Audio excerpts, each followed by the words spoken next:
ഞങ്ങൾ സിംഗപ്പൂരിൽ നിന്ന് കറാച്ചിയിലേക്ക് വരെയായിരുന്നു. കറാച്ചിയിലേക്ക് വരുമ്പോൾ നമ്മൾ ശ്രീലങ്ക കഴിഞ്ഞ് ക്ലോസ് ചെയ്ത് നമ്മുടെ കോസ്റ്റുകളിൽ കൂടെ പോകും. നമ്മുടെ കേരള കോസ്റ്റ് വെസ്റ്റേൺ കോസ്റ്റ് കൂടെ പോകും. ഒരു കാലത്ത് ഒരു 10 മണിയായിട്ടുണ്ട്. അപ്പൊ ഫിഷിംഗ് ബോട്ടുകൾ നടക്കുന്നുണ്ട്. അന്നിപ്പോ കപ്പൽ ചാനൊന്നും ആയിട്ടില്ല, ഇപ്പോഴാണ് കപ്പൽ ചാൻ. അപ്പൊ ഞാൻ ഒരു പ്ലാസ്റ്റിക് കുപ്പിയിൽ ഒരു എഴുത്ത് എഴുതി. പെട്ടെന്ന് ഞാനിവിടെ പാസ് ചെയ്യണു. അപ്പൊ ഈ എഴുത്ത് കിട്ടുമ്പോ ഞാൻ വിളിച്ചു പറഞ്ഞത് പോസ്റ്റ് ചെയ്യാൻ പറഞ്ഞു. പിന്നെ അവന് ആൾക്ക് വേറെ സമ്മാനം കൊടുത്തു, എറിഞ്ഞു കൊടുത്തു. ഇത് ബോട്ടിലേക്ക് എറിഞ്ഞു കൊടുക്കാണ്, ഈ കടലിലേക്ക് എറിഞ്ഞു കൊടുക്കാണ്. അവരത് പിക്കപ്പ് ചെയ്യും.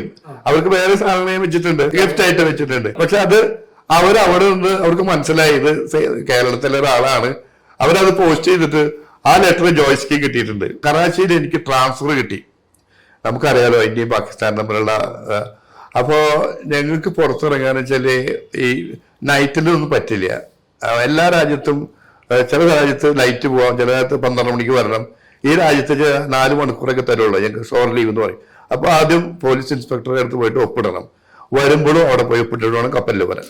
ഒരു പ്രാവശ്യം എനിക്ക് ട്രാൻസ്ഫർ കിട്ടി. എവിടുന്ന് കറാച്ചിന്ന് ഇവിടെ ബാങ്കോക്കിലേക്ക് ഷിപ്പ് മാറ്റി എന്നെ. അവരവിടെ സെക്കൻഡ് ഓഫീസറുള്ളത് കാരണം നാവിഗേഷൻ ഓഫീസറുള്ളത് എന്നെ അങ്ങോട്ട് പറഞ്ഞു. ഉച്ചകഴിഞ്ഞ് 3 മണിക്ക് എന്നെ അവര് കപ്പലിലെ ഏത് സ്ഥലത്ത് പോയാലും അവിടെ ഏജൻസികൾ ഉണ്ടാവും. ഓരോ കമ്പനിക്കും ഏജൻസികൾ എന്നെ കൊണ്ടുപോയിട്ട് ഒരു പോലീസ് ജീപ്പ് ബാക്കിൽ എൻ്റെ വണ്ടി മുമ്പിൽ.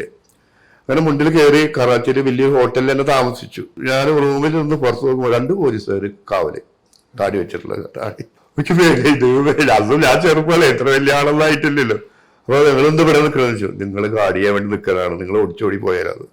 ഞാൻ പറഞ്ഞു ഞാൻ എവിടെ പോവില്ല, നിങ്ങൾ മേടിക്കണ്ട, എനിക്ക് കാലത്താണ് ആളെ പയറ്റ്. എനിക്കൊന്നും ഉറക്കം കിട്ടി. രാവിലെ വാതിലൊക്കെ അടിച്ചു. ആലോചിച്ച് നോക്കി. അവരതിട്ട് എന്നെ എസ്കോർട്ട് ചെയ്തതാണ് എയർപോർട്ടിൽ കൊണ്ടുപോയത്. ഞാനങ്ങനെ ഊരി പോയത് വിചാരിച്ചിട്ടാണ്. പാകിസ്ഥാനാണ് നമ്മള്. അതുപോലെ ഈ ട്രീറ്റ്മെന്റ് തന്നെയാണ് ഇന്ത്യയിലും തോന്നുന്നത്. എന്താ പറയാ, മർച്ചന്റ് നേവി ആൾക്കാർക്ക് ഇത്ര സമയത്തിനുള്ളിൽ പോയി വരണമെന്നൊക്കെയാണ്. പക്ഷെ ഇത് ഭയങ്കര അനുഭവമായി.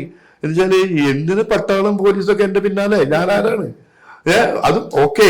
ഈ ഹോട്ടലിന്റെ മുമ്പില്, ഈ വാതിലിന്റെ മുമ്പിൽ നിൽക്കാന്ന് പറഞ്ഞു കഴിഞ്ഞാൽ 2 പേര് തോക്കും പിടിച്ച് നിൽക്കാണ്. ഞാൻ എന്താണ് VIP ആണോ? ഞാൻ പേടിച്ചു, ശരിക്കും പേടിച്ചു. ഉറങ്ങിയില്ല.